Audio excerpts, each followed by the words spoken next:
Hello there, beautiful people. Welcome back to the channel. Now, Father's Day went by recently. I hope you all celebrated it well, especially if you're in Australia, because you guys do things a little differently there. And apparently you guys have a bit of a beef with Father's Day. Well, here's this clip I found online. I'll just let you watch it, and I'll try not to interrupt. Stephanie Piccone with that report, but let's turn now to the push to rename Father's Day Special Persons Day so children without a dad aren't offended. A growing number of politically correct schools and kindies are embracing the name change, but they're copping a lot of criticism for it. Now, earlier I spoke with Dr. Red Ruby Scarlett.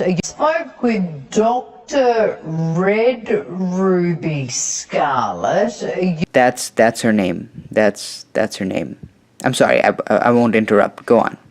University academic and convener of the Social Justice in Early Childhood activist group.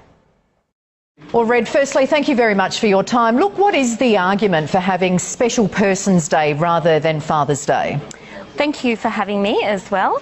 If we think about children's rights and how they get to participate in a community and feel a sense of belonging, sometimes shifting the language around those emotive and important days can be significant and more inclusive than the current way that we describe them. So is it essentially, though, for children who don't have a dad for whatever reason? Yes, but also there are children who have a dad who also have a grandfather and also have an auntie and also have other kinds of relatives. There are also a huge range of different family structures. So we have single parent families, satellite families, extended families, lesbian and gay families. What feedback are you getting from parents and teachers who have introduced these Special Persons Days?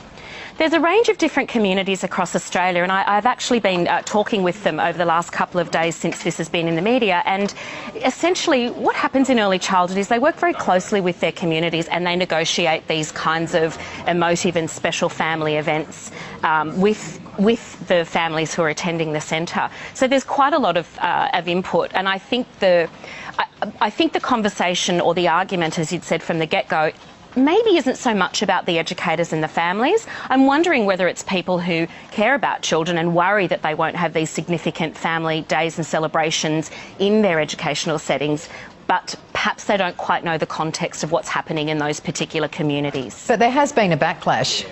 There has been a backlash, but the backlash hasn't necessarily come from families in those communities. It's people outside those particular contexts. Your activist group is Social Justice in Early Childhood. Why is social justice important for little kids? There's a lot of Australian research that has actually informed a lot of international research, teacher research, for example, that has demonstrated children's capacity to be really inclusive once they know about these ideas and they think, wow, why are people seeing this as a controversy? Why are we calling this political correctness when in fact it's about our rights? OK, Red, and before we do let you go, people will be wondering, I am anyway, is Red Ruby Scarlett your real name? Yes, it is. Oh, Dr. Scarlett, thank you very much for your time. Thank you very much. Yeah. So, yeah, I guess that's what we do now. Well, looking forward to Special Persons Day next year, I guess. Well, you guys, that's it for this particular video. If you got anything out of it, if you didn't take your eyes out from the cringe, like and subscribe, and yeah, subscribe for more content.